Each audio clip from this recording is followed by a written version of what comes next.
Halo, assalamualaikum warahmatullahi wabarakatuh, sahabat insinyur tani dimanapun anda berada. Kali ini kejumpa lagi dengan saya Ijai Jali Ahmad Rijal ya, dalam konten kita yang tidak kalah menarik yaitu insinyur tani. Nah, membahas seputar pembibitan dan juga pertanian di ibu kota Jakarta. Kali ini kita akan membahas tentang perizinan pembibitan yang kita lakukan di DKI Jakarta. Kayak gimana pembibitan itu harus mempunyai izin yang diketahui atau disahkan oleh pejabat terkait setempat. Di depan saya nih ada dua perizinan. Nah, yang pertama ini label ungu. Ini adalah sertifikasi atau labelisasi untuk pohon induk. Nah, nanti kita gantungin di pohon induk nih. Nah, yang kedua adalah sertifikasi untuk bibit, turunan daripada bibit label ungu, yaitu label biru ini, yang akan kita gantungkan di pohon yang sudah jadi. Apabila teman-teman dapat bibit yang sudah bersertifikat sebegini, berarti teman-teman sudah agak tenang nih, karena ada yang menjamin dan mengetahui varietas yang valid ataupun sebenar-benarnya varietas itu gitu, tidak menyimpang. Nah, yang berhak mengeluarkan sertifikasi ini adalah Balai Pusat Promosi Sertifikasi Hasil Pertanian (PPSHP). Nah, itu untuk lebih jelasnya, penjelasannya, mari kita saksikan penjelasan dari bapak-bapak PPSHP berikut ini. Yuk kita saksikan di Insinyur Tani. Assalamualaikum warahmatullahi wabarakatuh. Waalaikumsalam. Nah, ini Pak nih, alhamdulillah kita kedatangan Bapak nih. Kalau perlu tahu nih, Bapak dengan Bapak siapa nih, dari instansi mana nih, kita kenalin sama Bapak nih.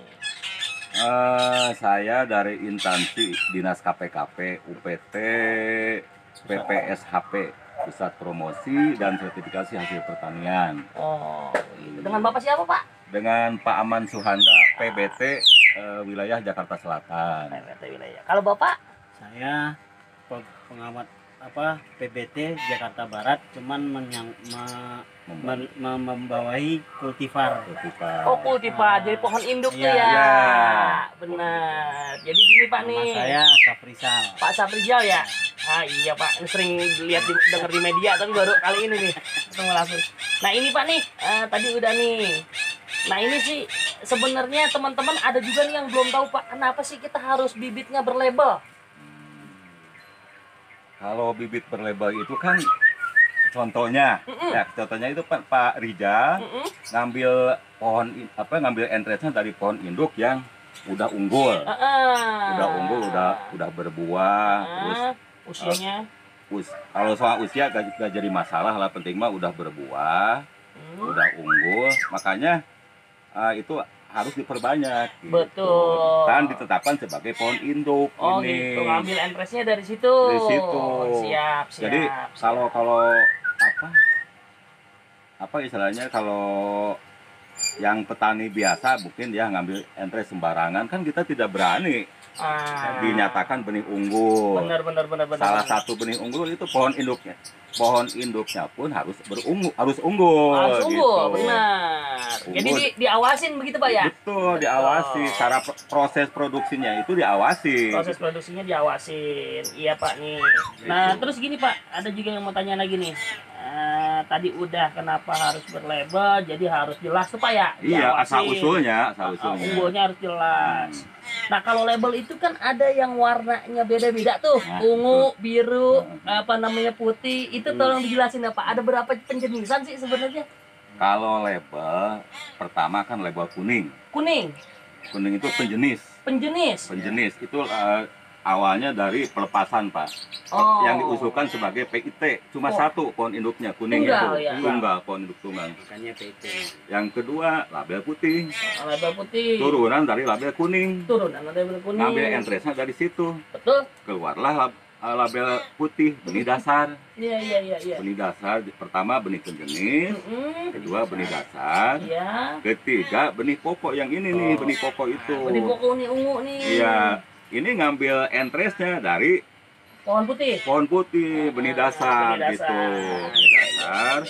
Setelah benih dasar, ya diambil jadilah label Ungu. ungu, benih pokok. Nah, benih pokok diambil, diperbanyak lagi, jadi label biru, benih sebar. Itu namanya benih sebar. Iya. Tuh, Iya, yang ditanam di masyarakat gitu. Iya.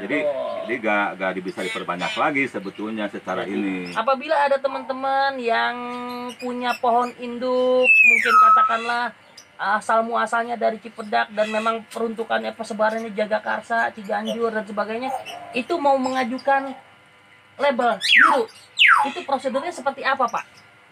Ke labelnya ya gini, kalau sama aja sebetulnya sih, kalau memang Pak Rijal punya pohon induk ya, Betul. tapi belum ditetapkan ya, kalau secara ini belum bisa Dianggap pohon induk. pohon induk, harus ditetapkan dulu dengan ini nih, ada buktinya permohonan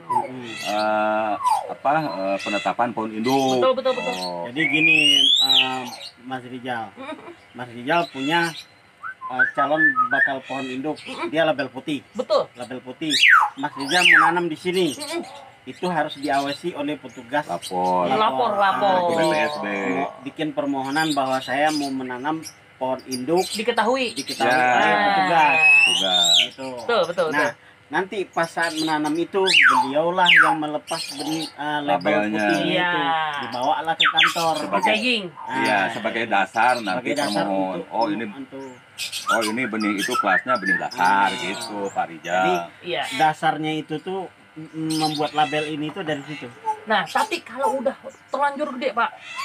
Terlanjur gede kita punya Iya. indukan, terlanjur gede katakanlah masih di wilayah Cipedak, Iya. Ciganjur gitu Iya. modalnya. Memang awalnya kan dulu dari sering-sering sawah gitu. Kemudian ditanam nih. Katakanlah Pak Karim dengan teman-teman yang baru nih sekitaran situ nih. Iya. Nah, itu jadilah pohon gede. Nah, kita ngambil di situ dan kita mau ngajuin, Pak nih.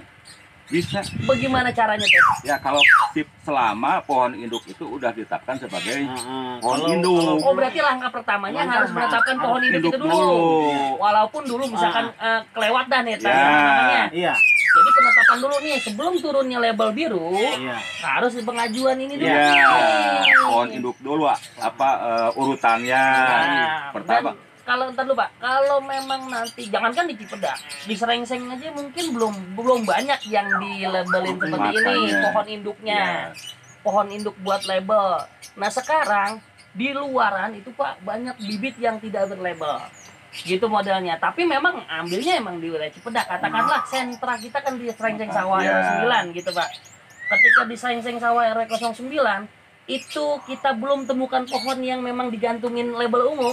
Kemudian kita katakanlah Ambil. kita ambil entresnya. Nah, selama ini belum turun kemarin saya ngambil Ya. nih. Nah, itu bagaimana Pak menurut Bapak? Ya sebetulnya kan labelnya tidak legal gitu, tidak resmi lah gitu. Menyusul nanti ya. Ya, Lagi diurus gitu ya. kalau kemarin kan Pak Rijal udah sebelum ke saya ke PBT sebelumnya kan Pak Entang kan udah berjalan. Iya kan, penting ada dokumennya ada. Ada gitu. dokumennya ada. Iya, makanya sekarang itu untuk penertiban setiap kelompok tani saya diarahkan harus berlabel pohon induknya. Nah, Gitu. Pak, ada teman yang tanya, ketika saya beli bibit berlabel, kemudian ketika kita bibit berlabel, ini kan ada otomatis, oh ini ada jaminan. Suatu saat ini bandel di tengah jalan, namanya rantai pemasaran gitu Pak ya. Ini kita taruh aja nih bibit label, yang itu mati nih, yang satu lagi digantungin misalkan gitu. Suatu saat buahnya berbeda. Nah dia mau komplain nih Pak tuh, bisa nggak Pak itu komplainnya begitu? Kemana dia harus komplainnya? Sebetulnya komplain ke produsen. Ke produsen ya? Iya. Ke produsen. Makanya gini, pengawasan pemasangan label harus diawasi, pengambilan entres harus diawasi, itu kuncinya. Betul. Kan Kalau prosedur itu kita udah jalanin semuanya, insya Allah enggak Iya, ini ya insya Allah menyimpang tidak akan daripada itu menyimpang, ya. iya. Karena bagaimanapun apalagi sekarang kan ada dokumentasi. Betul. Iya. Jadi saat pemasangan label kan ketahuan Wah, pohonnya akan diganti dengan pohon lain mesti beda. beda. Makanya. Iya. Kan memang kita kan selama ini kan mungkin Iya. enggak banyak Iya. yang harus diawasi, enggak Iya. semuanya gitu Pak. Ah. Kadang dari petani itu kadang-kadang luput gitu Pak. Iya. Luput, kemudian target orientasinya produksinya aja. Betul. Nah, melalui video ini, melalui keterangan Iya. Bapak, mudah-mudahan kita juga Iya. ketuk tular tuh. Iya. Sambungkan ke teman-teman, jangan sampai ada penafsiran yang berbeda Iya. gitu. Tujuannya tuh untuk menjamin kualitas benih atau bibit yang dihasilkan. Betul. Itu aja tujuan pengawasan kita ini kan. Iya benar. Jadi dengan bermutu otomatis kan orang dimanapun akan dicari kan. Ya iya Pak pasti, insya Allah. Tapi kalau ngambil sapuan begitu kan nggak jelas. Nggak jelas. Ya makanya Ya, kan istilahnya mengetahui lah iya. pemerintah bahwa Iya. kita itu Iya. pembibitnya legal gitu. jaminan mutunya ada gitu. Jaminan mutu ya karena Berlebel itu tidak sembarangan, produksinya diawasi. Iya. Dari pohon induknya itu kan Pak Rizal bukan apa-apa, kita juga kan bakal nanti kan secara sering nantilah ke Iya. sini Insya Allah, amin. saat operasi, makanya telepon ke kita lah model Kasih tahu Pak, kasih nih, tahu Pak, kita saya mau operasi nih. membenarkan apakah diambil dari indukannya yang udah ditetapkan atau itu sembarangan, tujuannya. kita bisa menolak lah. Ini Siap, Pak Rizal siap, kenapa kan udah punya pohon induk, pakailah yang ada itu yang udah Ya. ditetapkan gitu. Siap. Ya kalau kebetulan lagi berbuah ya kirimlah buahnya ke BPSB lah gitu. Ya pasti Pak. itu syarat sebetulnya sih. Betul lah, bagaimana kita mau bagus ini itu loh, kita belum pernah ngerasain buah dari situ.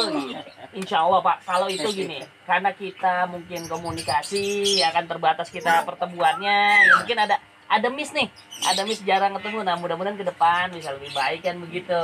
Nah ini terima kasih nih Pak nih, ini akan kita gantungin di pohon induknya, prosedur kan begitu. Iya.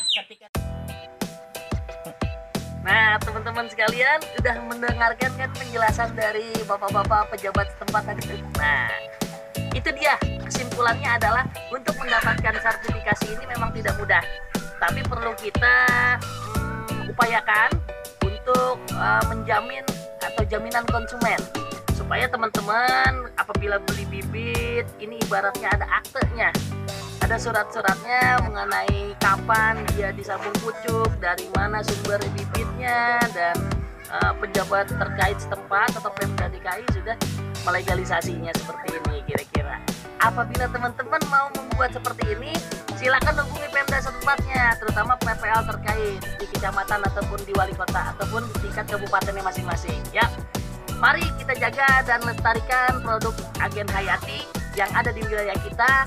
Kalau perlu sampai dilegalisasikan seperti ini, karena apabila kita sudah memproduksi produk bibit yang sudah unggulan, maka nanti produksinya akan baik untuk kedepannya. Pertanian Indonesia bisa maju. Oke, salam petani muda Indonesia, insinyur tani top.